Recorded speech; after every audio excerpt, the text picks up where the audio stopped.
Has an Exit podcast with host Teddy Tarantino. New episodes every Tuesday at 4 p.m. Eastern. Don't forget to subscribe. Hey, welcome to Hell Has an Exit. Today we have Dennis G on the podcast. What's up, man? Thank you so much for being here. Yeah, so I was introduced to you through a close friend, obviously. Yeah. And he was like, oh, you got to get this guy on the podcast. And he told me you had 18 years clean and you were also front row at the Las Vegas shooting Route 91. Yeah, I was, you know what's funny about Route, to kind of jump right in. So for people who don't know, the Las Vegas shooting is referred to as Route 91. Yeah, Route 91. Why? Because that's the name of the festival. Oh, the festival is called Route 91. It's Route 91 because it technically was on what was the original Route 91, which goes smack dab through Las Vegas. Okay. What singers were there? It's like the headliners were Eric Church was Saturday night, Jason Aldean was Sunday night, the day of the shooting, and Sam Hunt was Friday. Oh, wow. And it was 10/1/17 was the actual year and date of the shooting, but it was a 3-day festival that started on Friday. Friday, I want to say they opened the gates at 4. Mm-hmm. And my clean date is 10/10/05. So, oh, wow. So were you going there to celebrate your clean day? Well, it became kind of my celebration weekend because I was actually there shooting for my radio station, Kicks Hot Country, as a photographer. Mm. And I'd been going, that was year 4, the actual festival. I've been going the last 3. So it became my weekend to celebrate. Like I would meet. So it was like a ritual for you. Yeah. And it was the best weekend. And well, it took a lot of therapy and step work, but it was the best weekend until it wasn't for those 11 minutes. And my life was forever changed afterwards. Mm-hmm. Rick was the first person to call me when I was getting back to the hotel. He had been my sponsor, 18, so 7 years, something like that. It was 13 years. So yeah, it was 8 years because I got with Rick when I had 5. So he called me up. He's like, "Are you okay?" I want to make sure. His wife, I call Mom, and the running joke. I met her last night.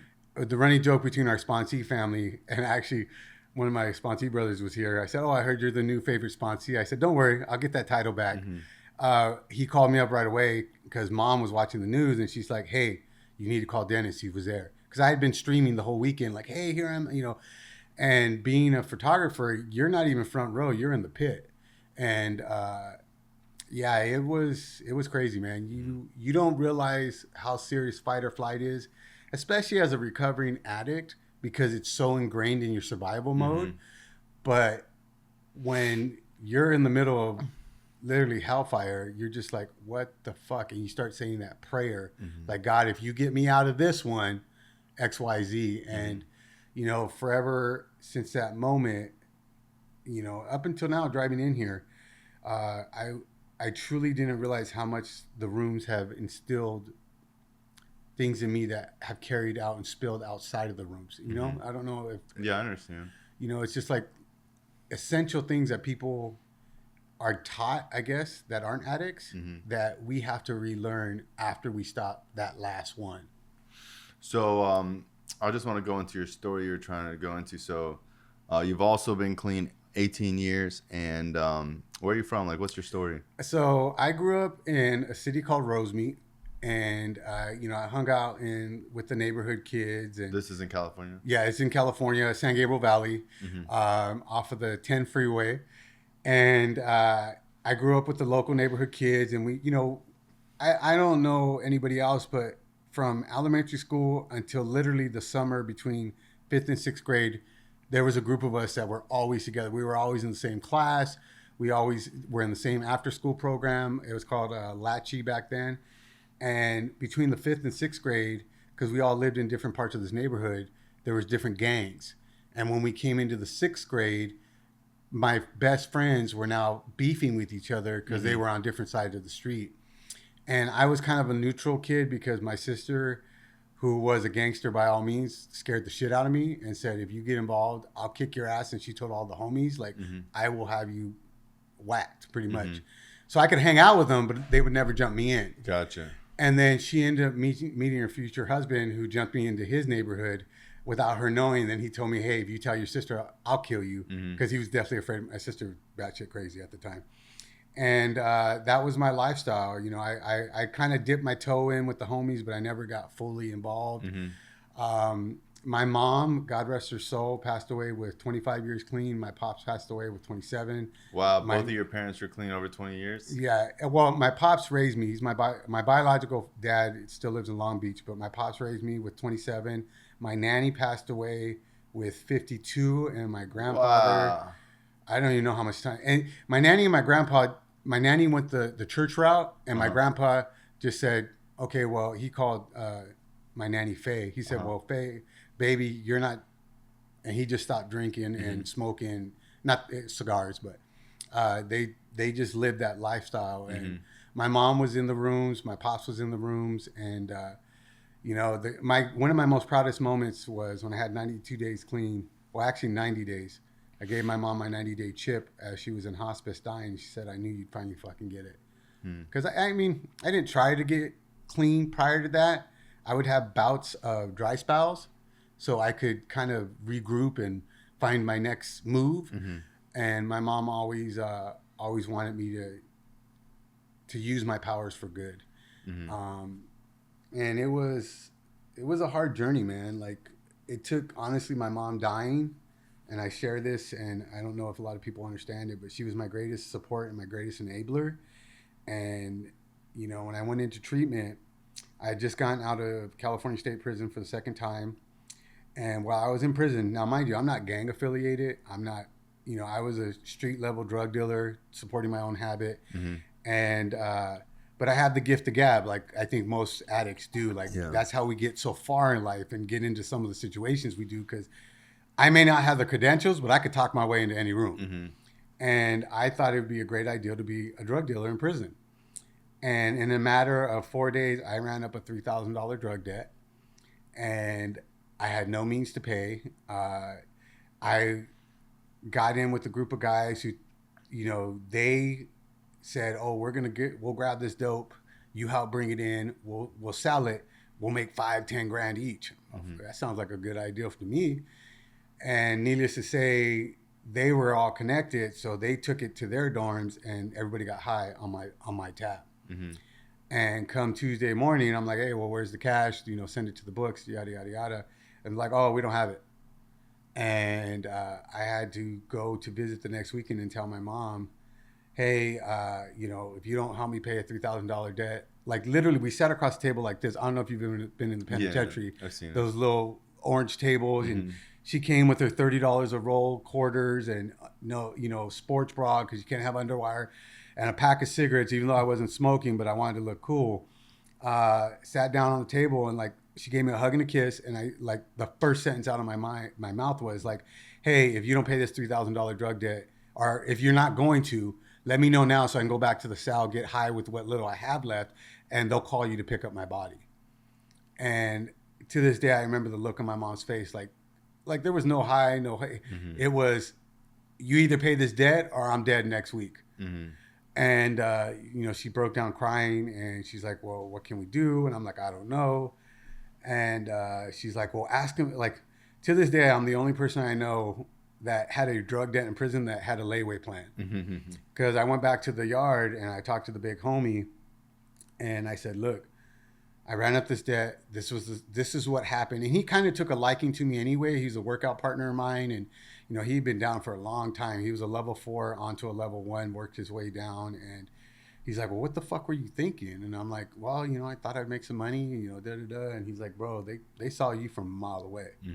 And so he bought up all my debt, and him and my mom talked. And they actually became really good friends. And I believe they stayed in contact until my mom passed away. And like, it sounds really fucking stupid, but I was grounded in prison. Like, I couldn't come out of my cell unless I was going to work. If I was on the yard, he had to be out there. No one was allowed. Like, I couldn't even fucking buy a soup off of anybody without him. Like, I was pretty much his bitch. Like, I couldn't do anything without his permission because he put his name on the line so I wouldn't get whacked. And that was the beginning of my journey. I would love to say I didn't get high after that weekend. I still got high. My clean date's 10/10/05, and I thought I was doing something because 10/9/05, my Sally had a George Foreman. Don't ask me how he had a George Foreman in prison, but he had one. We were making, they had this burrito where it's kind of like fried on the outside. Like, so he was putting in the Foreman, and it was a spread burrito. If you've never been to prison, look up spreads. They're the shit. You can make some really good food. So we had the spread burrito, and we were drinking. We weren't even drinking moonshine. We were drinking the stuff that was off the top of the moonshine, but it still got you drunk, but could kill you. And we had like a paper thin joint, and he's like, "Oh, this is to celebrate your freedom, whoop de whoop." And that was the last time I got loaded. Like, I don't even want to say I got loaded because the moonshine gave me a fucking headache, and I swear I had the skirts. And the joint was so thin, we smoked more, zigzag than joint. And 10/10 came out. I woke up, and we were about to have a race riot, us against the blacks, and the big homie came to my cell. And if you've ever been to prison politics, one Southsider jumps, we all jump, regardless if you're walking out the gate. And like I said, this guy was looking out for me. He told me, sit on your bench. I don't care what they call you. You fucking get out of here, and if I ever see you again, I'll kill you myself. And I walked out the gate, and the first thing I did was give my mom my gate money, which was $300, which in hindsight, if you're coming out of any type of length of time in prison, $300, I mean, it don't even buy you a bus pass nowadays. But I gave it to her, and she's like, what's this for? You're going to need it. I said, because I'm doing something different, because this is my second term now. My first term, I went up to CMC West and lost like 140 pounds, learned how to play pinochle, like no consequences. Like, I was like, this ain't bad. Mom put money on my books. My first wife put money on my books. Like, it was a vacation for 11 months. Going to Chino, which is kind of like headquarters for Sureños and Southsiders, and everybody acting like a level 4 killer on a level 1 yard, and putting myself in the predicament I did. Like, I was like, I'm cool. I don't want to go back. I don't know what I'm going to do with my life, but I definitely don't want to fucking come back to prison. So I gave my mom the money, and so while I was in prison, my neighbor, his name's Greyhound, he's actually in the room, so I think he has a little less time than I do, but the funny story about me and him was he was the yard sergeant's porter. So he was like the top inmate in the yard. Like, he was the one to make sure your paperwork got pushed through. He was the man, had his hand in everything. He was slamming heroin at the time. And I'm not saying anything in his story that he hasn't shared at the podium level. But he comes up to me, and it's a running story between us. Now, mind you, I'm bouncing. When I went to prison, I was almost 400 pounds. By the time I got out of prison, I was like You were almost 400 pounds? Yeah, 400 pounds. 388 was what my average weight. Oh, that's crazy. Yeah. And with the dope habit? With the dope habit. And the funny thing is... So when you're talking dope, are you talking heroin? Or were you No, I was meth. Meth is what brought me to my knees. I dabbled in it. You were 400 pounds on meth? So this was my average order at Del Taco. And mind you, I would go with my drug dealer because he was my running partner at the time. And I would order like 10 tacos, soft shell, half hard, chili cheese double hamburger, chili cheese fries, and whatever burrito I was in the mood. And then I would turn over to my partner and be like, what do you want? And he'd be looking at me like, dude, you just fucking smoked an 8-ball. Like, what do you mean you're going to eat all of it? And I would eat all of it. And the pictures, I would look back at the pictures, and God bless the people who use dope and lose weight. That wasn't me. I looked like a bobblehead. So I had this big head, and then I had this pear shape because this would get super skinny, but then I had this freaking 4-tire layer, and then it would go to my hips, and then these tiny little legs. So yeah, I had a serious dope habit with a serious eating habit to match. That's crazy. He came up to me one day, Greyhound, and said, hey, can I borrow your shirt? I'm like, what for? He's like, oh, I got to talk to the sergeant. And he obviously had tracks. And I said, bro, like, I'm wearing a 3X. Like, the prison had to special order my shit. Wow. Like, and everybody would, like, I never did my laundry through the laundry service because my stuff would go in and it would never come out because the other inmates would grab it, and they would all, like, prison has very ingenious people. Like, on the street, they could be beggars and hustlers. Inside, all of a sudden, the master seamstress, cooks, and fucking chemists. And so he borrowed one of my shirts, and... Wait, what would they do with your shirt? Well, they would alter it. So, like, let's say you're working out, right? Like, I worked out just to lose weight, but I never gained muscle mass. You know, there's guys in prison that do 20 push-ups and all of a sudden they fucking bulk up like the Hulk. So they would alter the shirt and, you know, so it fit them. Me, it would just fit, like, but they would tailor it. And he was using it because it was long enough to cover his arm so the sergeant wouldn't see it. He was trying to get into a treatment center in Hollywood, which had a sister treatment center in Lincoln Heights. And he's like, well, and he knew about, like, everybody in the fucking prison knew about what happened with me. And he's like, bro, you know, I'm trying to get into this place. It might be something you want to look at, you know. And my mom, you know, she was a friend of Bill W. Your mom was friends with Bill W? No, not personal friends, but that's where she hung out with friends of Bill W. Oh, okay. Gotcha. And my mom, I grew up in the rooms. I was that little kid who was under your chair, spilling your coffee, playing with my He-Man and my Hot Wheels and stuff like that. So I had recovery in me. I just never, it just wasn't for me. And when I was telling Greyhound about that, he's like, well, you know, why don't you try this? You know, friends of Jimmy. And I wrote to them and they said, well, you know, yeah, when you get out, you know, we have a 6-month waiting list. You got to show up. So fast forward to the day I parole, give my mom the money. I hadn't been laid in almost a year. You know, I have to prioritize. I got to get a license so I can go to the club, get a girlfriend / hostage, get laid, and then I'll give treatment a try. But my mom said, well, I'm going to take you right away because they can see you. And this is how the universe works. I walked into treatment and the head intake specialist grew up in the neighborhood I grew up in, his neighborhood. And through a series of connections, who my sister was from that neighborhood, knew him. So I went from a 6-month waiting list to, oh, we'll take you in today. I'm like, whoa, I got to get my license. You know, I still got to get laid. And through a series of events, it went from 6 months to literally, I want to say I got out on a Monday, and by the following Monday, I was in treatment. And I got there. My sister came 4 days later, and they called me into the office, and I already knew it was bad news. And she's like, sit down.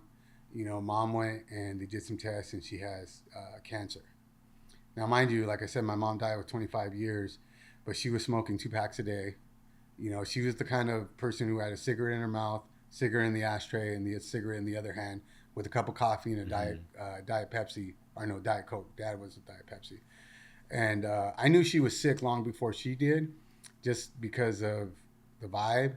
And she never got tested. And then when she finally got tested, like I said, I was 4 days in treatment. And a couple of days after that, they had exploratory surgery. And they found out that she had stage 4 ovarian cancer from the top of her esophagus to her anal. And there was nothing they can do. And the doctor told us, get her affairs in order. And my mom, God bless her, she had really long hair down to her hip. She was, you know, a wild child. She got a spiral curl every 6 months. And she's like, fuck that. I'm not doing chemo. I'm not doing radiation. I'm not going to lose my hair. I'm going to fucking die on my terms. And we started planning her death. Wow. And meanwhile, I'm in treatment, you know, going to classes, trying to figure what my next move is. And, you know, I mean, I don't know about anybody else, but birthdays stopped being a thing for me other than a quick payday. You know, I'd come around my friends or my family around my birthday because, oh, give me gifts. And my mom, for years when I was in active addiction, I started using roughly around 13.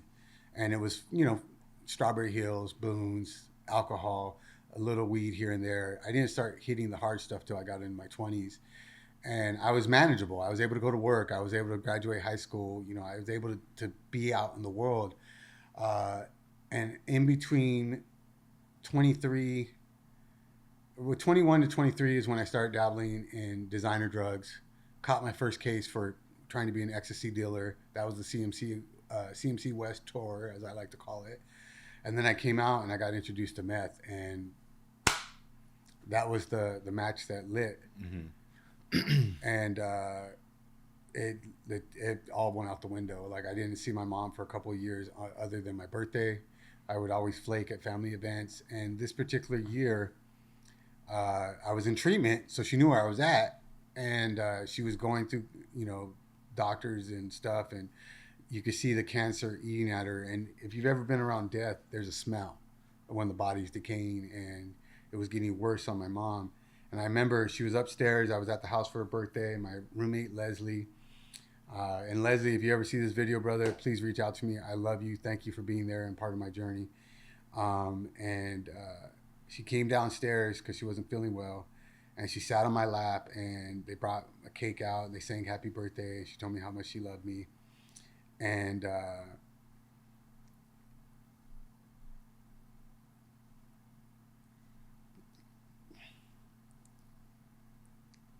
she got up after I opened my gifts. Now, mind you, all she wanted was us to decorate this fucking Christmas tree, right? And I love my mom, and I love my pops, but he was not a decorator. He would put up with my mom.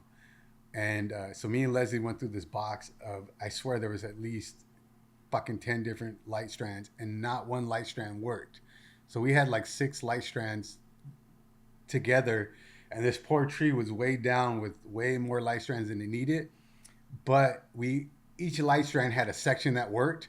So we would wrap it. Rig it around. Yeah. We would wrap it, and then we'd get the next strand. So it looked like it had one strand, but it had a bunch. And we decorated it. She came down. She got happy. She sang my birthday song. She went in the bathroom and she fell. Wow.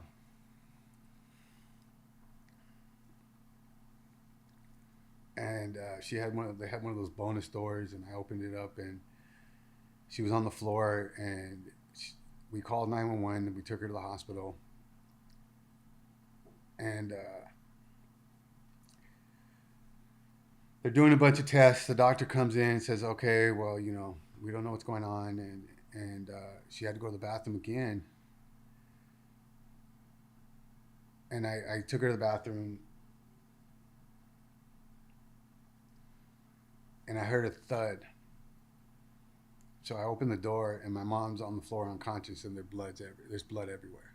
Like, she had blood coming out of every orifice. And I hit the button, code blue or whatever they call it. Everybody came in, and they escorted us out of the room, put us in the waiting room, and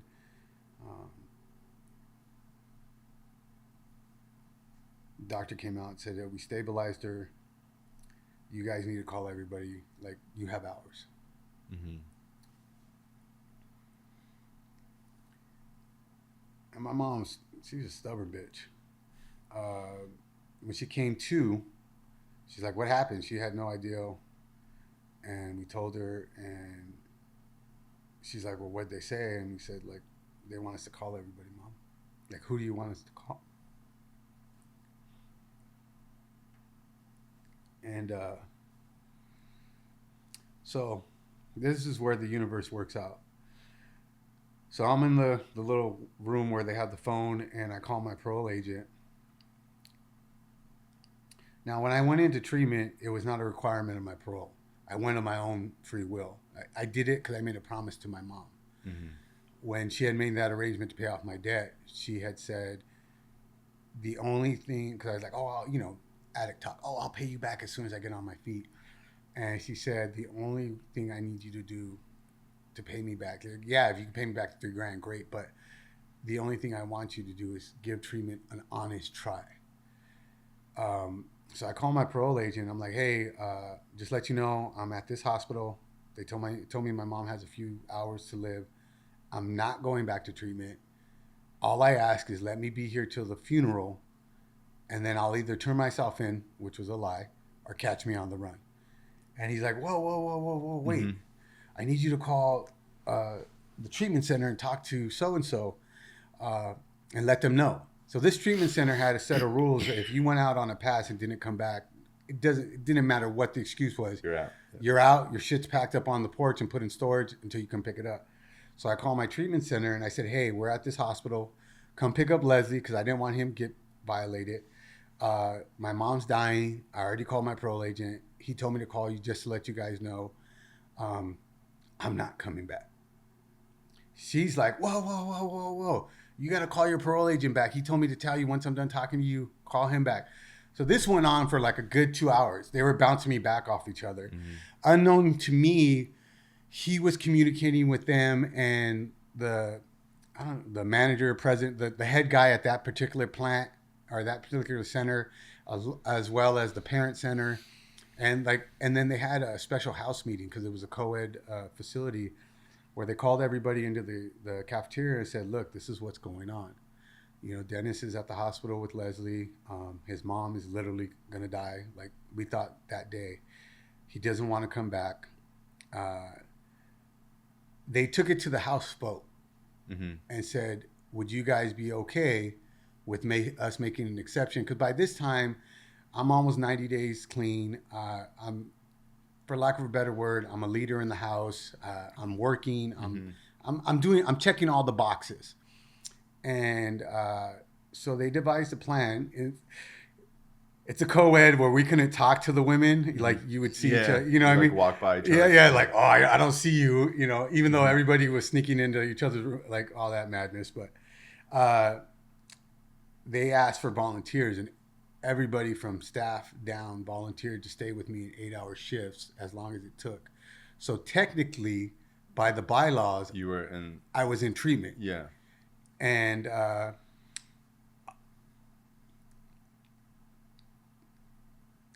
only know of one guy who's stayed clean consecutively since in that treatment center. The rest have kind of either gone back to being quote unquote what they deem as normal, or an active addiction, or I don't know where they're at. Yeah. And so after 2 hours, my parole agent and my counselor got on a group call with me and said, "Look, this is what we're doing. We're coming to pick up Leslie," because he had been with me all day. By that point, like 12 hours. We're bringing 3 of your housemates, and they're going to stay with you in 8-hour shifts so you don't get violated, and that you can still be technically in the program. And what we thought was my mom's last day ended up being roughly about 2 weeks. And true to their word, every 8 hours, a new group of guys. Wow, that's crazy. And these guys,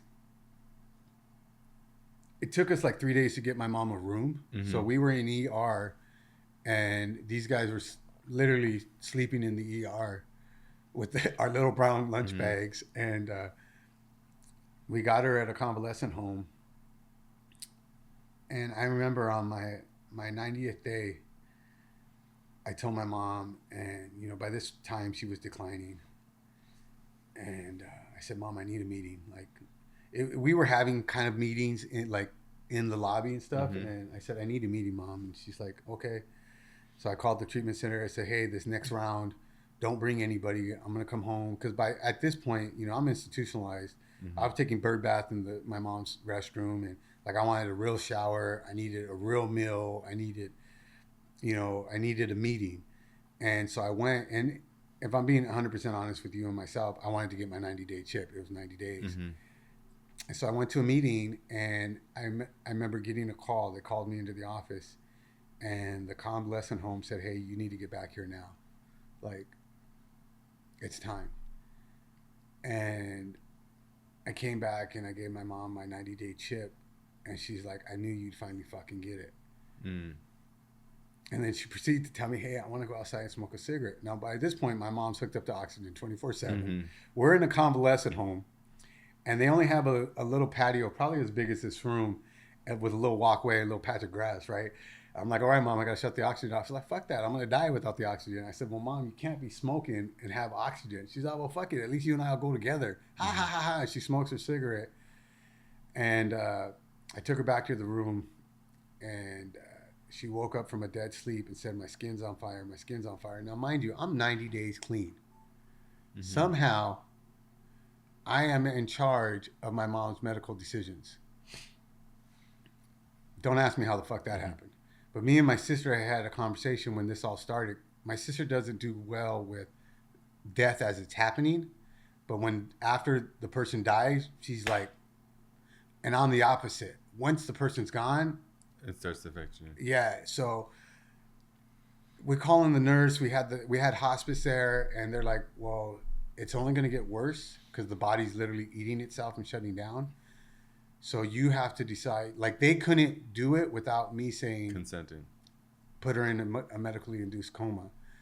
So I called my nanny. I said, hey, you need to get down here. I called my sister, called everybody that my mom wanted, and we put her in a medically induced coma, and then 2 days later she was gone. And that's how my recovery started. Like, I got out of prison, and 4 days later I was dealing death head on. And, you know, to this day, I believe my mom made a conscious decision to not fight, because she knew if she would have been around, there was probably a really high chance I wouldn't have been stayed clean. Because life has showed up full force even before Route 91. And one of the things that I hold very strong on to is I had a good friend of mine who knew my mom. Like, they were in the rooms together. And one day after my mom had died, and I was contemplating leaving treatment before I was discharged and phased to go to the clean living house, he came outside and he goes, I know what you're thinking. And I'm like, what? So you're thinking of leaving and getting loaded. And I said, so? And he goes, remember this, the last memory your mom has of you is you clean. Don't disrespect that. Wow. And at my hardest points in life since then, that's been something I hold on to. I'm not gonna lie, Route 91 was probably the closest I ever got to drinking. And Rick called me because I was at the casino. I had just walked one of the survivors out to her husband or her dad. I think it was the dad. It was the first girl. And I had this ritual with my mom. We would always pay $20 on the dollar slot machine, on a particular machine, because that was her machine. And I went to put the $20 in. The waitress came in. I said, yeah, give me a Jack and Coke, double a shot. Not even thinking. This was 13 years clean. And usually when I play my mom's 20, I usually win a little. Like, don't get me wrong, I've never won big, but enough to play like an hour or so. I literally put the money in, ordered the Jack and Coke. 20 was gone in like seconds, because my mom always said, if you're gonna bet max bet, that's how you win. And I usually win a little bit, but it was gone. Like, it was gone. Like, she wasn't even down the aisle. It was gone. And that's when Rick called me and said, hey, mom told me what's going on. Are you okay? Wow. And I proceeded just to turn away and walk and start talking to Rick on the phone. And if he wouldn't have called me, I probably would have put more money in, and I probably wouldn't have the clean time I have today. So that's kind of where the 13 years prior is when that really came into effect for me, because I had to start using those tools that I've been putting in my toolbox. Because when you go through something like that, at least for me, I don't know about anybody else, the first thing I want to do is numb. Like, I want to forget. I don't want to feel what I'm feeling. And I think the first 13 years, and a lot of stuff has happened in the first 13, is nothing like the last 6. And the cool part about it is I've struggled more the last 6 than I had the first 13. And I don't know if it's because of what I went through, or the fact that, you know, I kind of have fallen off the path per se, not recovery path, but going to meetings. The thing that I will say, and I've heard it in the rooms plenty of times, where my program will get you loaded. And the one thing that's been constant in my life is Rick and a few of my quote unquote sponsee family. Like, they've always made sure to check in on me and be a part of my life. And, you know, that's been the grounding force to make me who I am today. So walk me through like the first day of the concert and like what that was like. Oh man, you know, okay, this is year 3, so I'm gonna take you back a little bit. So I get picked up by this radio station, Kicks Hot Country, out of Indio in Palm Springs area, and they are what they call a secondary market. So for those who aren't in the industry, there's, you know, a primary market. Like, for here, it'd be Go Country, like the big stations like Power 106, or, you know, the ones that always get the big interviews, right? And they host big events. Well, my little radio station, is a little tiny station. Their main office is probably as big as this room, right? And I met them through a family friend, and he knew I was a photographer, and he's like, "Hey, would you come to a talent show we're having at the Fantasy Springs Hotel and shoot the event?" And I'm like, "Okay, great. Well, how much does it pay?" And he's like, "Well, I can't pay you, but I'll put you in connections, and I'll give you, at the time we were doing a Disneyland promotion. He's like, I'll give you Disneyland promotion for the kids, tickets and stuff like that." And that was the beginning of my professional photography for career for music. So fast forward for a few years, he calls me up one day and says, "Hey, what are you doing in October?" And I was like, "Well, I just got this job with the county. I don't know why." He's like, "Well, I did this festival last year called Route 91. It was the first year." And the irony was Jason Aldean was there that first year too. And he goes, I did it last year, and he kind of has a setup like this. I mean, obviously not as high tech, but he said, "I got a photo pass this year, and I want to bring you along." And my radio station guy he is the polar opposite of me. I grew up in the hood, Dickies, tank tops, bald head. He is, and I love my manager. We're really good friends. But he's a suit and tie kind of guy, always have been. And he's like, "You need to come, I need you in slacks. I want you in a button-down shirt, clean shaven, be professional." And so my first year, I walked in and I had what I call, I was joking with your man. I'm like, "Oh man, your camera said," all of a sudden I go to equipment envy, right? Well, I walk into this venue and these are like professional photographers on like 5 levels into the future. And some of them have cameras and lenses that are worth more than my car. And I had this, not even a semi-pro. I had like a Nikon D, you buy at Costco for like $600 for kit lenses and everything. And that was my introduction to route. And the universe works in the strangest of ways. I felt way in over my head. I reached out to Rick.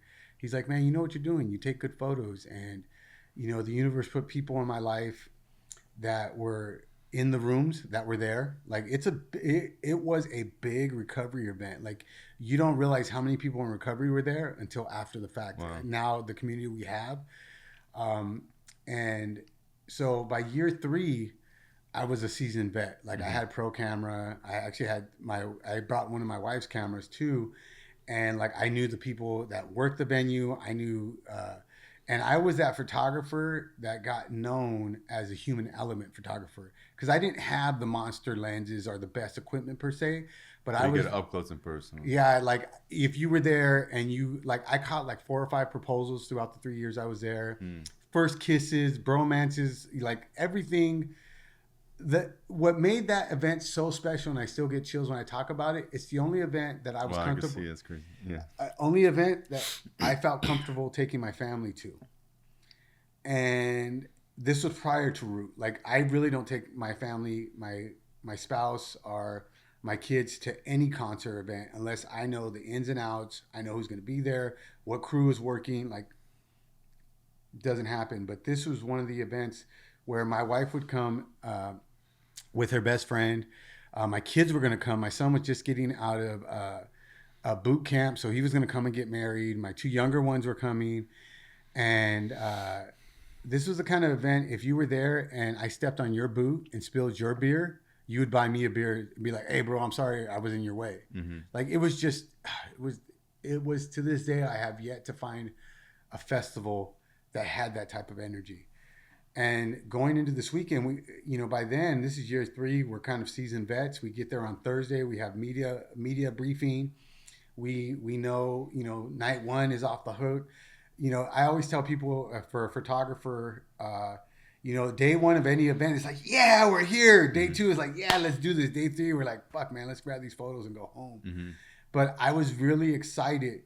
Jason was the only person on the bill that I hadn't seen. And I was super excited to see him. And by this time, my station head had to get home because he had a prior engagement. The other photographer that was there from our station, who was kind of a secondary shooter, he had taken off, and my station said, "Hey, I'm gonna leave the equipment here. I need you to grab everything when you leave after you're done." And Jason's setup is we weren't allowed to shoot from the media pit. We had to be from the station board or the audio board. And mind you, I didn't have the super long lens or anything. So I told my station, as a photographer, you're given 3 songs usually. And for Jason, it's the first 3 songs. Other artists, depending on where they want you to shoot from the set. So I told my station head, I said, "Hey, I really want to see Jason." I already had set up with the guy at ADA to have a seat there because I'd have all my gear. And I said, "Can I just shoot the first song, grab some quick flicks, and then I want to enjoy the show?" He's like, "Yeah, man, go ahead. Just make sure you grab our stuff." I did that, and I remember sitting down, and I was sitting down to... And this is the second night? No, this is the third night. This happened night 3. So okay. This is the last night. Okay. This is the last night. There's 22,000 of us. We're all hee-hawing, rocking out. I'm totally fanboying because like I want to see him. I've done my job. Now it's time for me to enjoy the show. And I have all my gear, and I'm in ADA, so everybody's either in wheelchairs, walkers, or little carts. And, by this point, and mind you, I'm back to 300 pounds, so I got all this equipment. I'm tired. I'm overweight. And I sit down, and I'm going through my photos on my phone, and I'm half paying attention. And I hear the first pop. And I look around because, you grow up. I mean, I don't know what your background is, but if you grew up in any type of lifestyle, you know what a gun sounds like. Mm-hmm.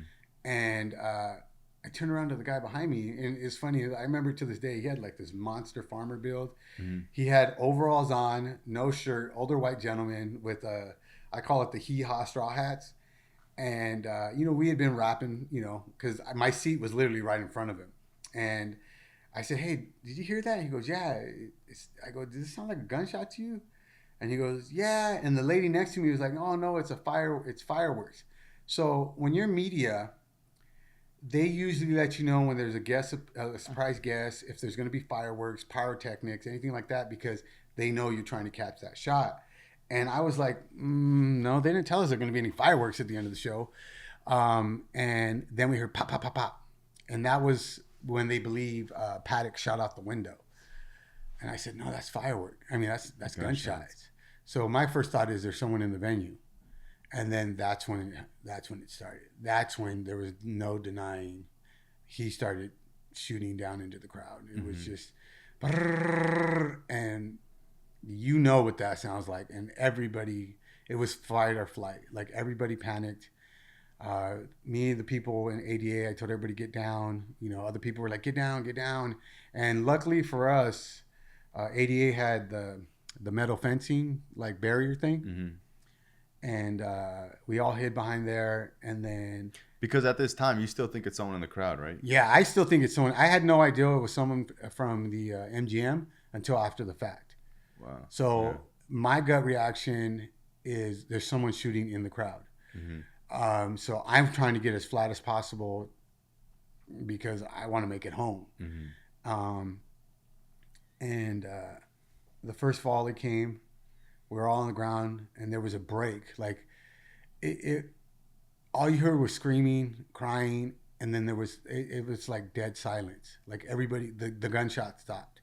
And then all of a sudden you saw the sea of humanity start running towards exits. And where the ADA was, it was right next to the media tent, which was right next to the VIP backdoor entrance where all the music acts were coming in and out of. And we started running that way, and it was total mayhem. Everybody was being trampled on, and I was in ADA, so there was people with disabilities trying to get out. And the way they had it set up, it was like it had like risers, so because people in wheelchairs and walkers, so the first row was people that could walk like without real assistance. Then it was walkers, and then the last row was the little electric carts. So everybody's trying to get out, but the people on walkers and carts can't get out because they have to go down the ramp. Mm-hmm. So a lot of us start pushing the metal gates down so the people that could move could get out, and then the rest of us. And I remember the lady next to me who, I don't know if she had a walker or something, but she fell, and just then the bullets hit. So we all dropped, and we're all covering each other, and everybody gets up to run, and I noticed the lady didn't get up. And I didn't think if she had passed or not. My first thought was, I was like, get the fuck up. And she's like, I can't walk. And another guy came, scooped her other arm, and we're like hustling as much as we can. And, you know, I remember very vividly, I said that prayer. I'm like, God, if you get me out of here, I'm going to be a better person, and I'm going to take a family photo. You know, the running joke in the industry is, as a photographer, you never take photos of yourself or your family because you're too busy taking photos of everybody else. And I realized in that particular moment, I had taken a photo, and my daughter is 16, my youngest. She was 10, so I hadn't taken a photo probably in 6 years of me and all my kids. And then he started shooting again. The lady went down. We went down, and we got through like 4 volleys till we got out. And then that's when they were directing us to the car, and I made that call to my wife. And you know, mind you, this is the first year my wife did not go. She had been there every year I'd been there. It was like we had talked about earlier. It was my celebration. You know, every year it's like, hey, I'm clean another year. Yeah, let's rock out country. And this was the year my son was coming. He was getting out of boot camp. He was going to get married. We were going to bring my youngest daughter at the time, my baby, my youngest son was going to stay. Like it was going to be a family event. You know, 13 is it's one of my favorite numbers. So it was year 13. Like there was just so much happening, and my wife's friend who comes with us, she couldn't make it, and my wife didn't want to come by herself, and they got in late because my son couldn't get off camp soon. Like a series of things happened to where we ended up giving her ticket away to a Navy guy. And I'm really grateful because I'm the type of guy who I got the gift of gab, and I would have had my wife right up front. Like, because, you know, by this time, most people that are on the very front at these festivals are usually there every year. Like, I knew them by face, some by name. We were friends on social media, and I would have made sure my wife was right smack in the front. And I called her and said, hey, there's an active shooter.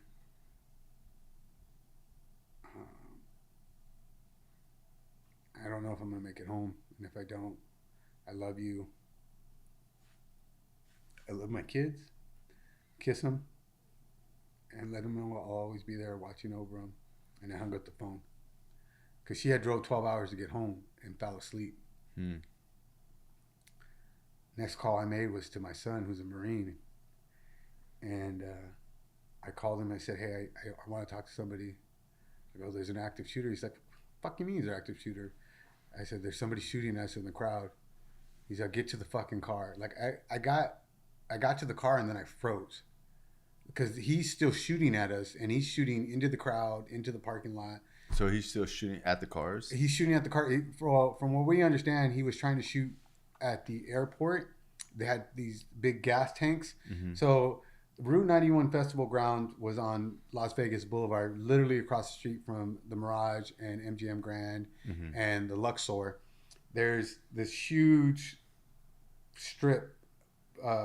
It's where they had big parties, big events. And then behind that was a dirt lot for VIPs, disabled, and the music acts, and a church. And then behind that, there was the beginning of the one of the airfields. So they had these big fuel tanks. And the theory is that he was trying to shoot the fuel tanks to cause an explosion to kill more people. So he's shooting past the crowd because by this time, a lot of the crowd's gotten out. Other than the people that are injured are frozen in place for very good reason. You know, you're getting all these bullets coming out. And I call my Marine, and my Marine's like, get to your fucking car. And I'm like, I'm at the car. And he's like, well, get in the car. And I said, I can't. He's shooting. He's as soon as you can, get in the fucking, like, he literally went into Marine mode. Get in the car. Put the key in the fucking car. Start the car. Back up. Like, he was giving me step-by-step direction. And I told him, get a hold of your mom. Tell her I love her. And so he proceeded to call his mom. And on the way out, I proceeded to pick up some people. First, it was a couple. No, actually, it was a girl. And to this day, I've never heard from her again. She was a young lady, and she's like, I'm trying to get out of here. I need help. I'm like, well, shit, get in my car, we'll get out together. And then we got a couple get in the back, and they jumped out because I was going too slow, and they figured they'd get out on foot. And then Auntie and Betty got in my car. So I had this young lady in the front and Auntie and Betty in the back, and we're making the way out, and bullets are flying. And we get to this point where, so in this particular parking lot, there was one way in, one way out. They had it all fenced off. Now, mind you, the fences were being torn down by this point because people were trying to get out. But I was trying to go to the exit because I was driving my wife's car. Like, I wasn't going to try to go off the curb and fuck her car up because I ain't trying to piss her off. And we're going to this exit, and there was a truck, a race truck, and we're both kind of edging, racing to get to this truck. Now, I have the young lady in the front. I got Auntie and Betty in the back, and the bullets are flying. And I stop because April, I call her my angel, comes walking down this street. It's a dead-end street to the parking lot, and deer in headlights, and she looks up and looks at me and says, "Can you please help me?" And I'm like, "I am so sorry. My car is full. I have my wife's car. I don't have my minivan, and I have the car seat in the middle. Mm-hmm. So you got Auntie and Betty in the back and the car seat in the middle. Now April, I love you. If I get you, like, she's probably 100 pounds soaking wet." And I said, "Look, if you can get in the back, I'll get you." And Auntie and Betty were like, "Well, fuck it, we'll put you in the car seat or we'll lay across our laps." But because I stopped and let April get in the car, the truck moved forward. And while we're getting April in the car, the driver of the truck says, I've been shot. Because we're hearing ding, ding, ding, ding, ding. And he's like, I've been shot. He jumps out of the car. Someone jumps out of the truck of the bed, comes and drives. Now, mind you, if I wouldn't have stopped to get April, I would have pulled forward. Mm-hmm. And the way his truck was raised, his leg getting shot was right where my head would have been. Mm. So I always tell April, "You saved my life." And she says, "No, you saved mine." So we have only one choice. I can't go. That's so crazy. You guys are in the parking lot and there's shooting going on still. How long do you think this shooting was? How long was it? They said it was like 12 minutes, but honestly, to this day, it felt like fucking hours. Yeah. Like, it was just brr, brr, brr, and it just, and here's the irony. I'm trying to run away from the shooting. I get to the end of the parking lot and I got to drive towards the shooting. So when the guy gets shot in his truck, April's getting in the car. I hear dink, and I'm like, "Are you guys, like, the car got hit?" Mm-hmm.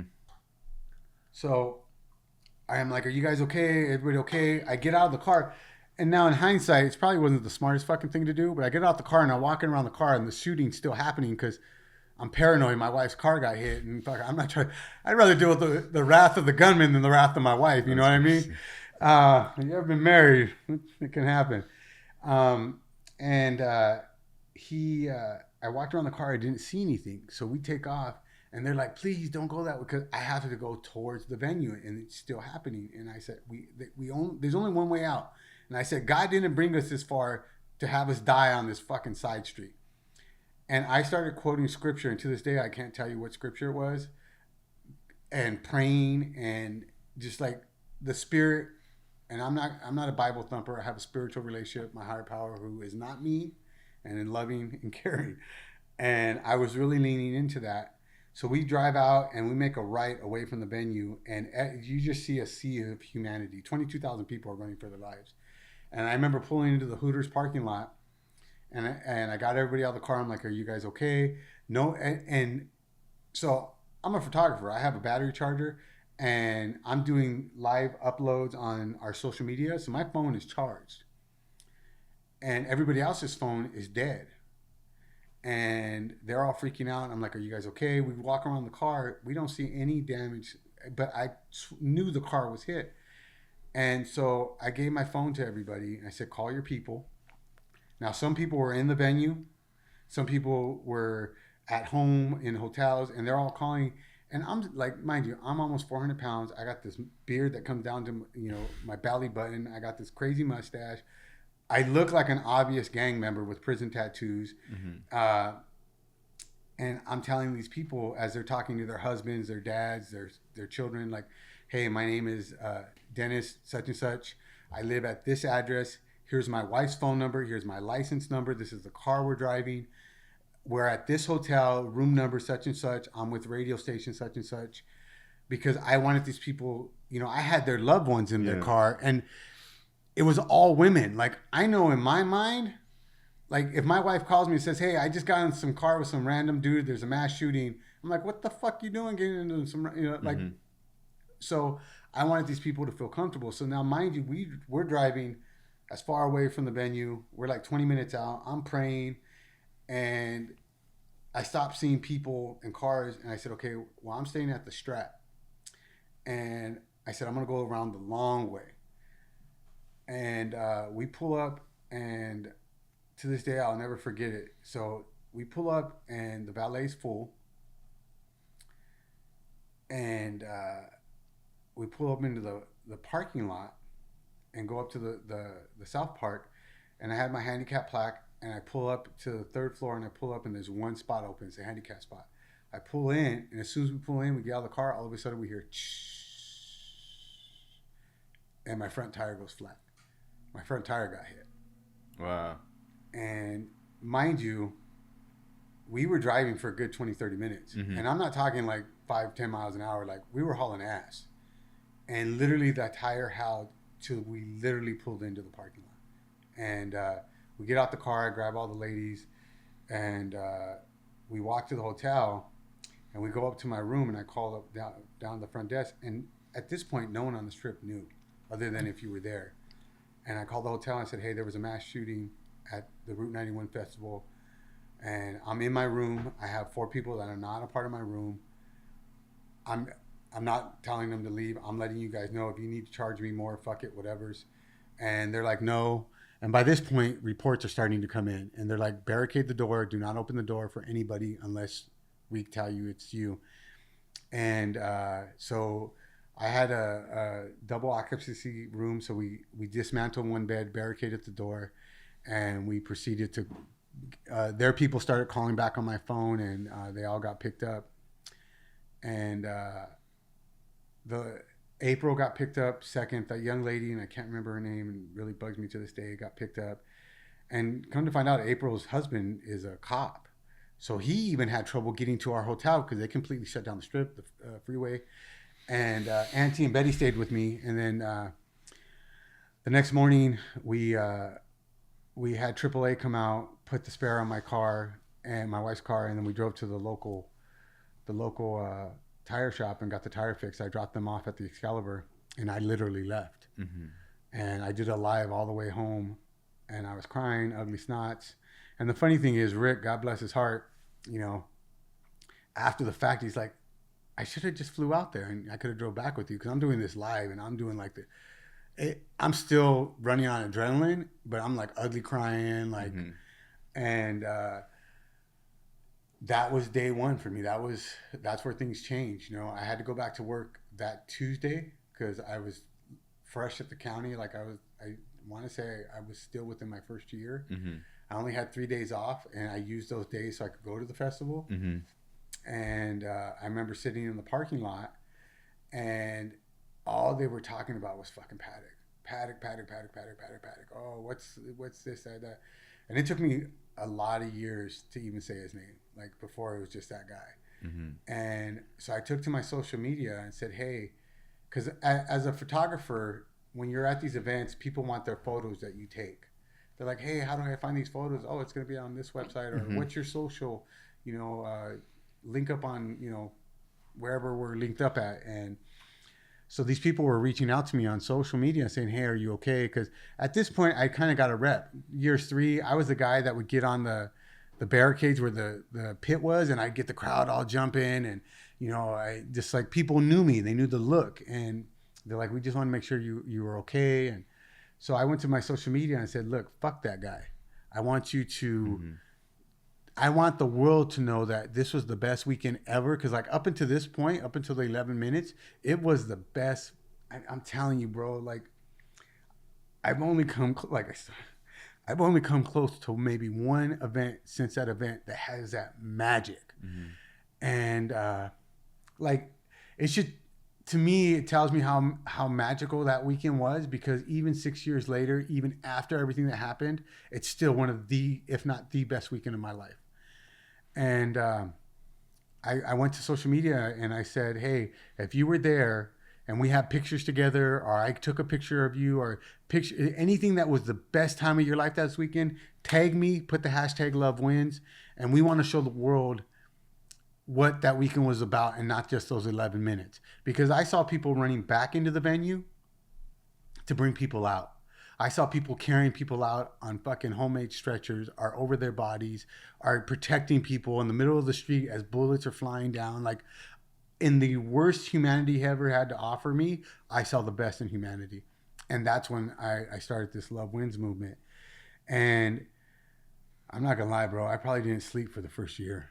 Like, and I'm not talking like I was high. I'm just talking like I couldn't sleep. Like, I would pass out due to exhaustion. And it was rough, man. And I remember going to Monday Night Madness, you know, which is a big Hollywood meeting. And I remember I came home Monday morning, hugged my wife, and I've only done, you're the fourth quote unquote interview I've done talking about this. And I'll tell you why. The first interview I did on the radio with my station had called me and said, hey, we have a sister, a news affiliate station. Will you do an interview? Because you were there. Yeah, so that was okay. But all they wanted to talk about was the shooting, about Paddock. And I was like, nah, I won't do it again. And I did another interview when I got back.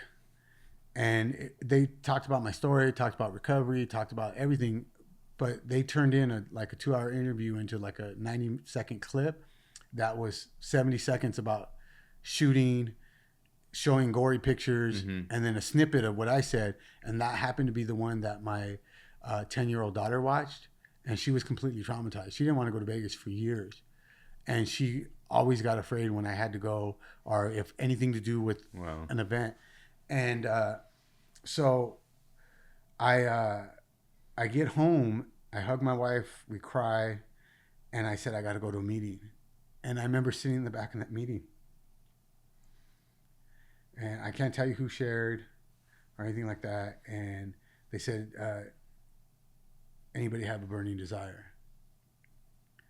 And I raised my hand, they called me up. And this used to be my home group. Like, I was the coffee guy for years. And everybody kind of knew who I was. And I walked up and said, hey, I was at Route 91, and I really want to fucking get loaded. And, you know, my sponsor, he was on my hip per se, via phone or in person, because I used to work with him. So we had a great relationship. And it was just a blur, man. Like, you get to the other side of that shooting, now what? Like, now what do I do? And that's when the stuff I learned in the rooms kicked in. Okay. And I went a few weeks just posting on social media and just reaching out to people and, you know, talking to my sponsor on a regular basis. And one of fellow survivors, it's like a running joke now, because with my podcast and some stuff I do, they were, back then they'd call it Late Night with D, you know, because I'd get on Facebook live 2, 3, 4 in the morning because I wasn't sleeping, and fellow survivors would be up. You know, we were all trying to deal with what we were going through. And I got a private message one day and they said, hey, do you know about this group? And I'm like, what group? And they're like, it's a bunch of survivors. You know, when a survivor started the special group, only survivors are allowed in. And that's where my journey, like, that to me is where the recovery from Route 91 started. And I attacked it the way I did when I came into the rooms. Like, I'm not, like Jimmy will tell you, I was not a step worker. And for the first 3 years, I think I was working the first step. And but the thing I did with Jimmy was, wherever he went, I was in his fucking pocket, like traveling, conventions, meetings. So the same vigor that I applied to staying clean and not disrespecting my mom's memory of me was the same vigor I started attacking, trying to get to the other side of the shooting. And it wasn't easy, man. Like, you don't sleep. They want to prescribe you a bunch of fucking medicine. You tell your doctor, like, look, I'm in recovery, bro. Like, and by this point, I've had the same doctor for a couple of years. They knew what was going on. And he's like, either you need to rest or your body's going to shut down. Because, like, I'm overweight. I'm using food as a fix. Energy drinks, like, I'm drinking 4 or 5 a night to stay up because I got to go to work. And I get involved in this group, and I started what became the Love Wins official movement. And that's where I started applying stuff that I learned in the rooms, like networking. I didn't know it at the time, and I was thinking about it on the way here, but we were kind of having meetings online.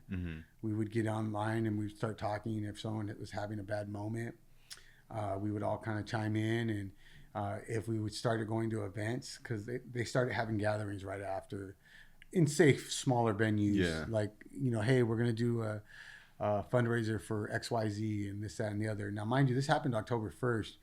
I want to say end of October, beginning of November, it was placed on my heart. I had kids, I was married, and there's 58 families who now have to bring a body home from Vegas when they were. That's how many people were killed? Yeah, 58 people were killed that night. Subsequently, we've had a few take their own lives. We had 2 pass away from their injuries from that night a couple years later, but 58's the number from that night. And I want to say 800 actually injured through gun violence or injury sustaining trying to get out. But overall, there's 22,000 of us. And I remember being in a group chat saying, hey, because Christmas was always a big deal. Like, my nanny had 2 trees in the house, 1 tree outside. We grew up on Section 8, funny money, the old paper, food stamps. But Christmas time, and mind you, my birthday is December 23rd, so it was like double stacked, like always was a big deal. And I'm still trying to plan the holidays because I have 2 young children at home. I have grandchildren at this point. And all I want to do is honestly take a fucking bullet to the brain because I want to stop the racing thoughts or get loaded. But I can't get loaded because my kids have never seen me loaded. And I know if I take that first one, it's on and running. So that became my focus, was to do what is now known as the Love Wins Holiday Drive. And what started out as helping I just wanted to help one of the 58 families. So I went to social media and I said, hey, if you know of any of the 58 families personally, like if it was somebody you knew, it wasn't like, oh, you knew through 3 people removed. Like, you knew that Angel's family, reach out to me, or Amanda, who's my ace deuce. They call us peanut butter and jelly because we've been together as far as a team since day one. And her brother was at the event. And she had done other stuff for her job for like Toys for Tots. So she had the experience to take my idea and make it a reality. An organization. And so, mind you, we hadn't met ever. And I'm like, hey, you're my new best friend. I need to do this. I want to help one family out. How can I do this? And through a series of connections, we ended up helping out all 58 families. And that first year was fucking crazy. We sponsored a Thanksgiving dinner for survivors in Vegas. We did other events, and we became a nonprofit because my money guy, Greg, he was a hedge fund manager / owner of his company. And he came to me one day in a chat and he says, hey, I've been following your stuff. And at this point, I'm a hustler, man. We grew up in the streets. Like, I was the guy who would buy something from, a store that you couldn't get in another area. And then I'd go to that area and sell it for double. And then, the things you learn in the drug trade, buy cheap, sell how, you chain of custody kind of deal. And by this time, I'm a diehard 49er fan. And I made custom flags for my support team at my booster club. So I had an inlet into these flags. And I said, I'm going to make these Route 91 flags. It says Route 91 with the what would become our symbol, the orange symbol, and it had the Vegas skyline, said Country Strong, Survivor, or whatever. And I would buy these flags at cost, sell them for $58 for obvious reasons to honor the 58, and everything we made in profit would go out to a family or these events. And I was doing these weekly reports. I was talking to one of my guys, and we were laughing. I would get on every Sunday and be like, all right, this is GD. And this week we sold 40 flags, raised, $4,000. Cost was 2,000 something with shipping. I'm sending out XYZ to such and such or doing this. Well, Greg deals with like $1 billion things, right? Mm-hmm. Here I'm doing like hundreds, 100,000. He goes like, bro, I appreciate your gumption. He's but I want to help you. I just can't fuck with you unless you're 100% legit above board. He's I'm not judging you. He's but let's be honest, look how you look. And at this point, it was a huge money grab after Route 91. All these quote unquote nonprofits formed. There was a GoFundMe account that to this day, no one knows where the money went. Like, wow. And I was just this little guy, and like, I'm not in denial. I know what I look like. Big beard, prison tattoos. I told everybody from Jump Street, I literally was living in the heart of East LA, like, and I'm in a country community. Like, it's all yeehaw, big trucks, good old boys. And, I'm not in denial. I know. But I had such a passion for trying to help these families for the first year that I wanted to make sure everything was above reproach. And when Greg reached out to me, he said, look, the only way I can help you out is if you're a legit nonprofit and everything's above board. And that's how Love Wins became a nonprofit. We did the holiday drive, and ever since then, it's been off and running. We were a part of the first 5 years remembrance events. Last year, we did our own little thing here in town. And, it's been a journey because you deal with the PTSD, you deal with the internal struggle, like the things that we find in the rooms of recovery, it happens everywhere in life. Mm-hmm. And when it's something as traumatic as going through Route 91, I kind of felt bad for the people that didn't have recovery because this was the first time they were dealing with that. Mm-hmm. Like when you get clean, all that shit that you were quote unquote using over, you've gotten tools to help you deal with. Now, I'm not saying I'm a role model recovering addict who uses all his tools, mm-hmm. but I had them there when I was finally ready to do the work. And I think one of the best gifts of my recovery, and to this day I still hold true to it, is my sponsor Rick. Because even when I didn't talk to him, even when I went weeks, sometimes months without reaching out to him, I'd get the good morning text or the just for today, mm-hmm. like, hey, I'm just checking on you, and it kept me grounded to let me know that at least there was one person who still loved me enough to reach out to me, even though inside I was dying. And if it wasn't for the stuff that I got through the rooms and my kids and this nonprofit, I probably would have took my own life, because it just, that weight of, I used to say survivor's guilt, and I had a survivor tell me, you don't have guilt, you have remorse. And here's where things kind of switch up. I'm in the room for 13 years. I want to become famous in an anonymous program because, you see everybody traveling all mm-hmm. over the world, and, they're making money in the rooms because mm-hmm. they're selling merch. And I was looking for, I was one step removed from the hustle of the streets. You know what I mean? Mm-hmm. I wasn't picking up and using, but I was still trying to come up. And I was focused on this career to be a world famous photographer. And I wasn't the best person, bro. Like, I had recovery in me, but they talk about, sharing clean, living dirty, per se. Mm-hmm. Like, I talk a good game from the podium, but I'm doing drug deals in the parking lot after the meeting, kind of. Not that I was doing that, but similar, yeah. Kind of lifestyle. And in those 11 minutes when I was leaving the venue, for me, my life flashed before my eyes. And other than my kids and getting clean before my mom died, I wasn't proud of the man I was. And I didn't want to be that person. And it's been, since that day, I've really focused on trying to be the best version of me every day. And some days I'm a complete fucking shit show. I tell people I can either be a spiritual giant or a mental midget. And depending on where I'm at that day, it depends on who you meet. And if it wasn't for the rooms of narcotics, if it wasn't for the rooms, I know for a fact I wouldn't be here today, even with the kids, because it gave me enough. I always tell people when I used to share a lot, I just wanted a break when I got out of prison from that last one and the next one.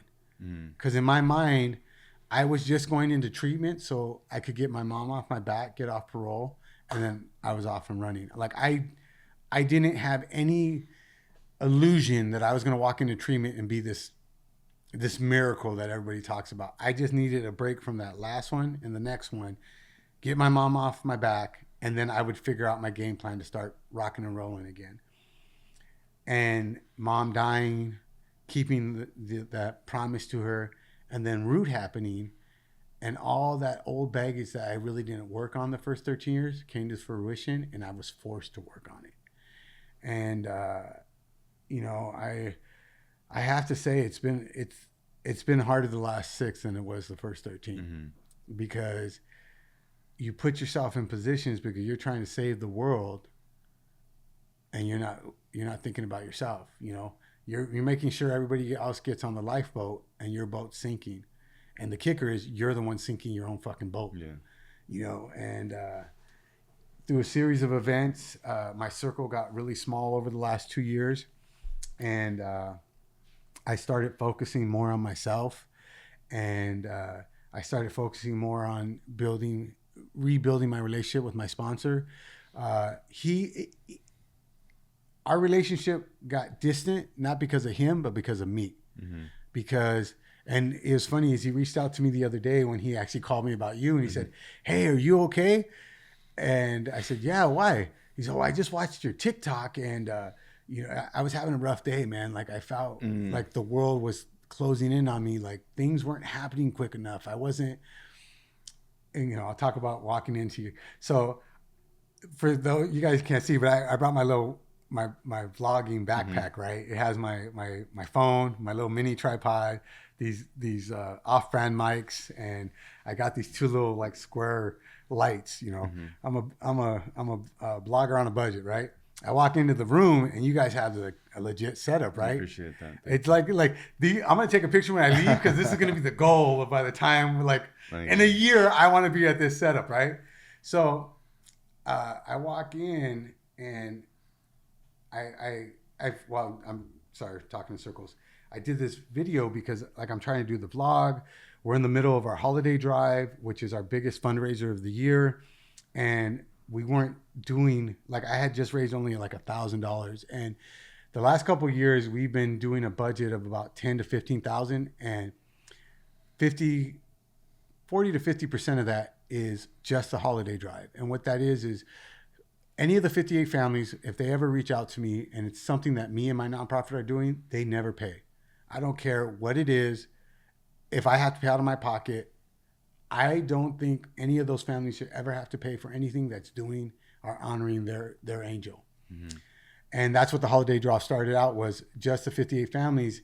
And then we had so many people helping us, we were able to branch out to survivors. And now the holiday drive priority is families, survivors of any mass tragedy, because if you're watching the news, we just had the Maine incident. We had Borderline a couple years after Root, which I'm really close with a lot of their families. And the ideal of this nonprofit, once again, I got from the rooms, is boots on the ground. I had ideals that we were going to be like this multi-million-dollar machine that was able to just cut checks and, help people out. Didn't turn out that way. It's more of, we're grassroots movement.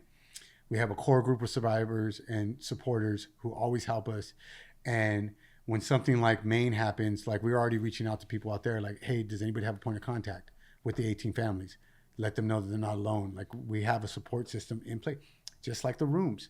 Like you can go anywhere in the world, and I can call Jimmy. Like Jimmy is like the human Rolodex of, hey Jimmy, like, oh, you're in Bangladesh, you got to link up with. It's legitly like. And don't get me wrong, when me and Jimmy parted ways, because he was my original sponsor, you know, and I will forever be grateful for Jimmy because he was the standard that I set my recovery by, because on how I didn't do the step work like Jimmy. But his involvement with Jimmy. Yeah, he pours his heart into this program so much. Yeah. And Rick was more my style. Now, mind you, Jimmy, not to put you on blast, Jimmy, but Jimmy's a family man now, has a baby. And when he wasn't then. He was Jimmy Jam, 1 2 1 2, you know? But Rick was family. I know, yeah. And they were in the same sponsor tree. And Rick was a no-nonsense, fucking camel smoking kind of guy. F-bombing kind of like Rick? Yeah. Back then? Oh, he would every other word. What? My name is Rick P and I'm an addict. You know, I can't do it like him. And like he cussed like a sailor. Wow. Yeah. But me and him jived. And I remember me and Jimmy parted ways and I was working with Rick at the time. And we were sitting outside the home office and, you know, I said, hey, I got to talk to you. And he kind of knew what I was going to ask him. And he's smoking a cigarette and he goes, yeah, what's up? What's up, big dog? What's up, big dog? I'm like, well, you know, and I was really nervous. Like, okay, so I'm going to tell you a story about Jimmy John, how it became my sponsee. Yes. So I was going to get loaded that day, like I was telling you. I totally got sidetracked on that story. My girlfriend at the time called her friend who was in town just to pick up a classic car to drive back east somewhere, took me and dropped me off at the meeting. And I'll never forget it. I can't remember his name, but he was from a 1% club. He was in the meeting, and he was obviously a quote-unquote Southside Sureño, sitting in the back with me, and Jimmy Jam comes walking in fucking blazing red. You know Jimmy, like I don't know if he still does it today, but not as much. But he coordinates like down to the socks and the underwear. Like I traveled with the man. His color coordinate.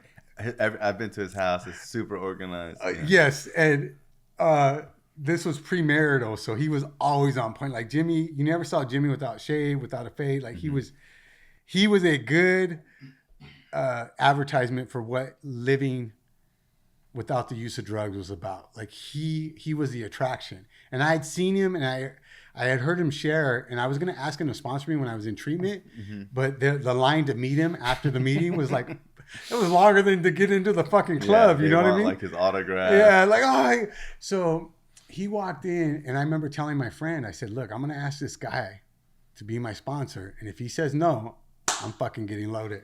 And the universe, like I said, I'm not a gang member. I've never been affiliated. But growing up the way I did and coming out of prison, like the color red, just no.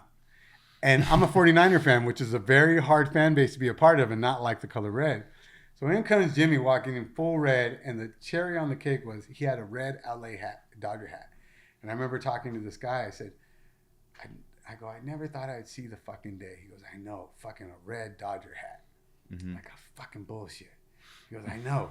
Now, mind you, I want to ask him to be my sponsor. And of course, I think Jimmy was sharing that day at the meeting. So he drops one of his amazing messages. Yeah, he's so good and you're on fire. Like, yes, let's do this. Recovery.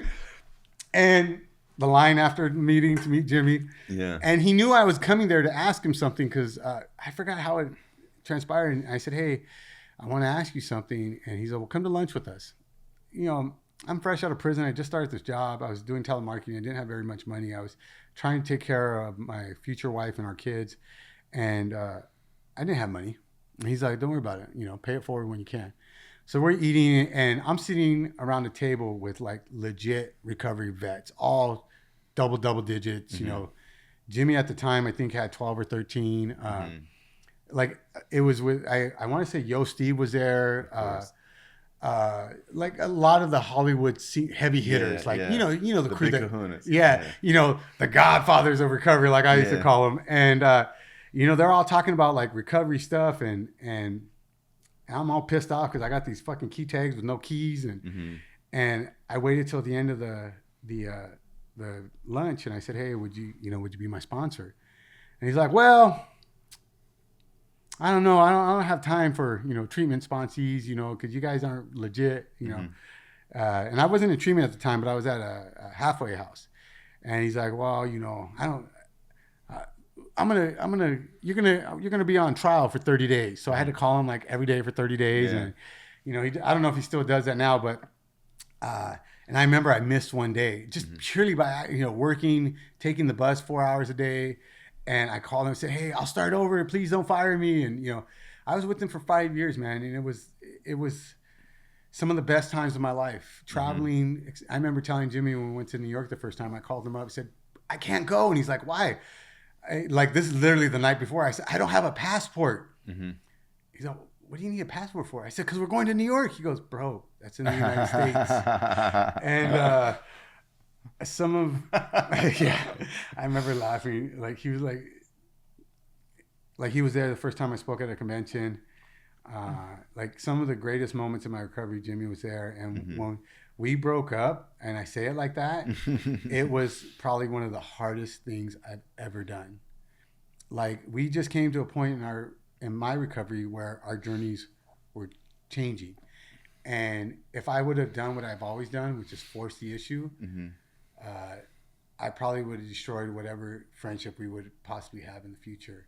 And by then I had known Rick, he same dynamic as Jimmy when he shares the line out the building.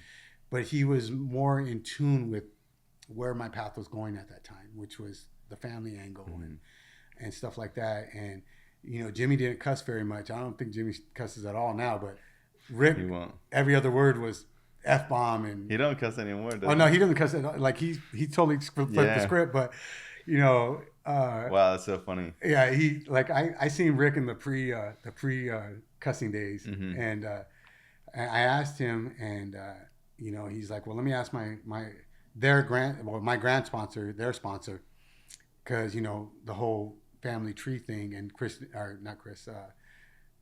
Rick didn't want to step on toes, and he ran it up to my grant sponsor, Big Rick, may he rest in peace, and he's like, well, fuck it, if he's asking you, that's who God's telling him to talk to. And me and Rick have been on this journey together ever since. Like me and Rick went to my first World Convention. We've traveled. He's been there at the birth of my second child. Jimmy was there. I remember Jimmy coming to the hospital with my first child, and I'll never forget it. Like my mom died when I had 92 days clean. My pops died when I had 2 years clean, and Jimmy helped me walk through it all. And my kids were born. Jimmy was there when we got the kids back. Jimmy was there. And I remember one thing I was just telling my wife this the other day. I said, my old sponsor, and she knows who Jimmy is. Yeah. Because she was telling me about a situation that was happening at work. And I said, well, Jimmy used to say, God takes care of babies and fools, so you're both covered. And he said, he would always say, don't go looking or don't ask a question that you're not spiritually ready for the answer. Now, Jimmy, you watch this 18 years later, that's something that I value and hold core to who I am. And I even tell my kids that. And that's like what the journey's been like, especially after Root. Like, I haven't delved into too many of the conspiracy theories. I have what I believe happened. But I also know for a fact if you speak out on what they consider the narrative, mysteriously your brake lines don't work, or, you have a mysterious heart attack and you're healthy as a horse. I know what I saw that night, and the narrative doesn't match. So it's been a very long and lonely journey at times. Yeah, because I battled asking you details about it. You can ask me whatever you want. Because a part of me is it's kind of how when people ask me a lot about big pharma and Oxycontin and all this stuff or whatever, and it's my focus is recovery. Yeah, it's there's always going to be some drug getting made by China that the U.S. allows in, the Freeway Rick Ross scenario with the CIA, and I think some people get caught up in in that stuff, and I really just try to focus on who wants to get clean. Yeah, who wants to get clean, how we can help them, because that is rewarding, and there's a solution, and it's easy. But when you start going into the politics and the conspiracy theories and feeling like a victim or not trusting the government, I don't see a lot of freedom in that. You know what I mean? So it's I don't watch people are like, you got to watch this documentary on, and I'm just like, I just have no interest in that, and I do have a lot of questions about like, because I'm a gun guy, I'm from Florida. Oh, hey now. So it's like, I love Florida. Yeah, thank you. They are very liberal in their views. Yeah, exactly. So it's like so a part of me is like, how did because someone was telling me that the guy who did it, Paddock, he wasn't into guns. So there's a couple, and it's like I know how hard it is to get a fully automatic weapon. I don't know if he's doing belt fed. Was it belt fed? Was it No, it was bump stocks, and he had magazines. It wasn't belt fed. Oh, okay. And so here's the kicker. All right, so you're gonna get an exclusive. I don't think, the scenarios don't match up. And if you look at the video if you can find any video, because online, I know how long 11 minutes is. Yes, because you could do 100 rounds in 60 seconds with a bump stock. Yeah, and if you do the math, how many rounds do you think it was? I don't even know. I know it was in thousands. Yeah, it's got to be that. And then the thing is like, you got to have multiple guns because they're gonna overheat. Yeah, and he did have multiple guns up. There was multiple guns found in the hotel room. But I'm talking like there's, because I've shot full auto before. You know what I mean? And it's like I know. And this guy, like, you look like you're in good shape. Thank you. This guy was an old guy who was not athletic in any way, shape, or form. And I am a Second Amendment guy. Mm-hmm. Like, I believe in the right to bear arms, and I am the mindset, fuck around and find out. And it just doesn't add up. And when I was running, yes, there was bullets coming from a top, coming down, but unless he had like some JFK shit, the bullets were also coming across. So and like if you've ever been in an active shooter scenario, not something like Route 91, but growing up in the lifestyle I did, you've been around drive-bys and, gang activity.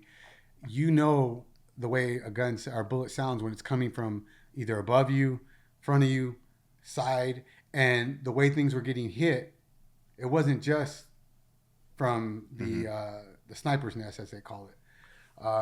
And I just don't see it. Like, I've watched a few documentaries that were talking about what happened that night, and I have a friend of mine, he's actually the father of one of the 58, where they did a Navy SEAL scenario, and Navy SEALs, who are the elite of the elite, couldn't pull off shooting that many rounds in that allotted time. Multiple SEALs. Mm-hmm. And you're telling me this 67-year-old man was able to do that by himself?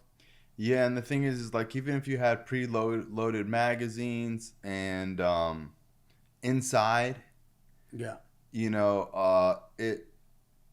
it's crazy. It's the thing about, and then it's like, what type of rounds are you shooting? 7.62, 308? Like it's the math doesn't add up. Yeah, it really doesn't. And I shared this before, and I don't do concert photography as much as I used to. Actually, I didn't shoot one concert this year. I started doing the blogging thing for my station, but it got brushed under the carpet so quickly because of where it was located. It happened in Vegas, which is a tourist town. Like, yes, the city mourned for us and they held vigils and they were supportive of the survivors there. Mm-hmm. But I feel like it wanted to be brushed under the rug as quickly as possible because it was affecting the bottom line. Mm-hmm. And everybody was leading with Paddock. It was all about Paddock. And that's really lit a fire under my ass because, like I said, while he's creating the most heinous act of society that I'd ever been a part of up until that point, I saw the greatest acts of valor with the people that were there that night. Mm-hmm. And ever since that night, like, I may not get along or like everybody that's part of the Country Strong community, but I will always have their back if they need it, because that's what we do. Just like in the rooms of recovery, you and I could be in the rooms and you and I could hate each other's guts. We're still family. And you call me up one day and say, "Hey D, I feel like getting loaded. Can you take me to a meeting?" I will be like, "Hey, I will be there in 15 minutes. Or if I can't make it, I will make sure someone's picking you up to take you to a meeting." Mm-hmm. And I truly, truly believe that the universe knew what was going to happen to me. And that's why I had what I had in me through the rooms of recovery to allow me to get to the other side of where I'm at today. Before we go, can you tell me more about the random acts of kindness that you were talking about? Okay, so once again, you're gonna get. This is the first time I'm talking about it, because I'm sure your platform is way bigger than mine. Like I got like 400 followers on YouTube and shit. So, and I'm gonna share this story, and we can wrap up after that if you like. I have a good partner of mine. He's like one of my best friends from the event. We met at I used to call them photo gatherings because I didn't like to use the word photo shoot right after, just for obvious reasons. Yeah. Not more so for me, because like I said, I'm a gun guy. Like if it wasn't for my felonies, I would have a full arsenal. And I knew the word was a trigger for a lot of people, so we used photo events. And I met him there, and after becoming really good friends, he's one of my best friends. He actually met Paddock Saturday night at the gas station. So if this is the venue, I don't know if this is on camera, but this is the venue, right? So this is Las Vegas Strip, the Mirage, MGM, all that right here. This is the back lot. Like this is the back lot I was telling you I was parked at. And there's a gas station around the curve. Let's say that's the Red Bull can. So that's the gas station. He went there to get like tall cans or something, or maybe cigarettes. I don't think he smoked. He was there, and he met Paddock. Like he didn't know who he was. Yeah, but he saw him there. He saw him there, like said, "Excuse me" or whatever. Like they bumped into each other, and I won't mention his name because I don't know if he's shared it publicly. But he told me that for the longest time he carried guilt because he's like, if I would have knew, like. And I told him, like, no one knew. No one would have known. Yeah. Like, this guy was going up and down employee elevators with multiple bags of ammo and guns, and all because he was a high roller and no one questioned it. Different story, different conspiracy theory. But here's what the random act of kindness came from, is that I believe that, and this is, so there's 22,000 of us that were there that night. And I'm not very smart with math, but if 22,000 of us for the rest of our lives do one random act of kindness a day, that's 22,000 random acts of kindness going out in the world. And then if only 10% of that 22,000 from the day before add on, eventually all 7 billion people will be doing a random act of kindness. So back to the Paddock story. My hope and my dream is that the next person that is planning to do a massive tragedy, that, and I'm not talking about earthquakes, natural disasters, Maine. You're talking about heinous stuff. Heinous crime. Like if you're planning to drive a bomb to the hotel here, park it in the valet, walk away, press the button, and fucking kill everybody in the building. That kind of shit. You're on your way here. And Dave, you have to stop and get gas, right? Because you don't have enough gas to get here. You go to the gas station, and Dave happens to see you and says, "Hey man, how you doing today?" And you're like, "Well, I'm all right. Got some heavy shit on my mind." "Well, man, I hope you have a great day, bro. I'm God bless you." Like whatever it is. But it was so random and such an act of kindness that it makes you think, you know, maybe let me think about this, or let me reach out to somebody I trust and say, "Hey, I'm thinking about doing this," and hope that will stop you from pulling through the random act. I mean, pulling through the heinous crime. And that's what we practice, man. You know, it takes money to run the non-profit, but we don't ever charge anybody for the stuff we do. We do fundraising every year. Like I said, we do the holiday drive. And that video, to kind of loop back, that Rick called me on, I had posted, like, I've only had raised like $1,000 at that point. And we were almost halfway through our fundraiser. Every year our goal is 10,000. And I was like really overwhelmed, and he's like, "Hey man, I want you to talk to my guy. He does a podcast, and he's maybe you guys can talk, you know, about your recovery, about Love Wins." And he's but I saw your TikTok. Why didn't you call me? And I don't know if you can relate. I don't like I'm always there for you, and I'll tell you, call me no matter what time, and I will help you through whatever your darkest moment is. But I don't want to burden you with mine. And by the time I share it on my social media platform, I'm already on the other side of it, because those first 13 years of recovery have given me a base to where I know, like, there's very little that I can go through now that I don't have the tools to get through on my own, because I don't ever want to be a burden to somebody, because I know what it feels like to I'll be like, and it's just, that's, to me, that's the hardest thing I struggle with this last year is I needed more help this year staying clean per se, and not by getting loaded, but by mentally checking out and that start. Because me and Rick were talking, you know, being in the industry I'm in, you're around booze and drugs all the time, you know, fucking rock stars. Everybody's fucking partying. Like, oh, what are you doing after hours? I know if I take that first drink or that first hit or whatever it is, like you're going to want to go home to Florida and be like, oh, cool, that was a cool party. Yeah. I'm going to be like, no, let's pick up a fucking half ounce of Coke and let's go to Vegas. Like where my addiction took me was I was waking up in hospitals, not even waking up, I was coming to in hospitals in Southern California and Las Vegas. And I knew what hospital I was in by the ceiling tile because I'd been there so many times. That's where I end up when I get loaded. I don't want to be like that. So, you know, we practice a random act of kindness. You know, I've kind of gotten away from the everyday program. But the stuff I've learned from the rooms of recovery, have now I applied to my nonprofit. And I truly, truly believe that we will change the world through kindness. My son, every time he sees a ribbon, no matter the color, says, hey, Dad, they support Love Wins. And my daughter, my youngest one, little smart ass, will say, hey, that's not very Love Win-ish of you as she's getting grounded. But, you know, if I can... What's the name of your TikTok, Instagram, YouTube, podcast, so people can find you? The TikTok is Dennis, Dennis Guerrero, Guerreroii. Instagram is Love Wins RT91. Facebook is Dennis S. Guerrero II. Roman numerals are capital II. YouTube is Love Wins with an S, D-E, or yeah, is it G-D? Or D-E-E-G-E-E? Or no, I'm sorry, Love Wins G-E-E-D-E-E. And the podcast is on there. It's called Be Kind Podcast.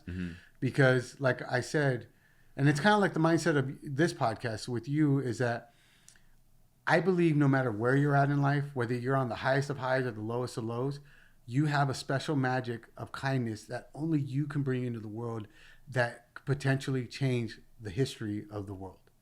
And, you know, I truly try to get on every day. I always share with my audience. I will be open, honest, the good, the bad, and the ugly, because I feel that God has given me the ability with the gift of gab to share my story, because there's somebody behind the camera per se that is going through something just like we are, but they don't have the voice to share it, and they're literally killing themselves alone. And if they happen to stumble across our platforms and say, I'm not the only one. And maybe that's the random act of kindness that I do that day that they hear. And I've gotten messages from all social media platforms like, oh, I really needed that video. Thank you. Thank you for being honest. And it's just kind of been my mission. I don't know where it's going to end up, man. I just hope that it started out as a daily blog for my kids for a year, because I've really been behind the scenes for the last 6 years after Route 91. I didn't like to be in the limelight. Like I said, I've only done three actual interviews about Route 91, and any event that we've done, I'll say something real quick because people, you know, want to see me, but I don't like to be in the limelight. And this last year has been a lot about self-evolution and making sure that that mission that was placed on my heart doesn't die in the night. Hey, well, I appreciate you coming on the show. That was really, like, I seen you get goosebumps multiple times, you know? It to me, I appreciate you having me on. I appreciate we talking about the road to recovery to get here and sharing our message, because the reality is it's not said enough. Like if it bleeds, it leads in the media. Yeah. And, you know. And that's kind of the point of the podcast, is because there's so many stories about like how many people die of fentanyl.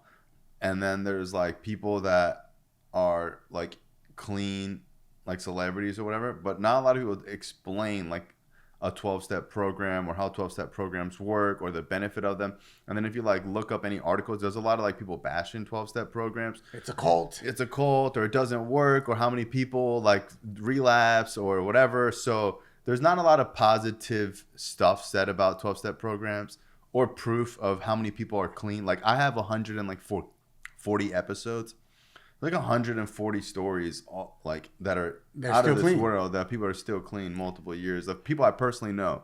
So 90% of the people on the podcast, like I know them personally, or I know like through Rick. Yeah. You know what I mean? Oh, he's a great player. He'll take you over. And here's the kicker. And this is what I'll say about 12-step programs.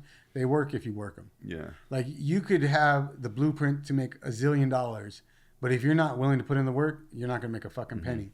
You can stay clean for the rest of your life. Like my nanny buried all 3 of her kids, never picked up once. My mom saw me battle addiction. My sister battle addiction, never picked up once. My pops buried my mom and his parents, never picked up once. So you can't tell me this.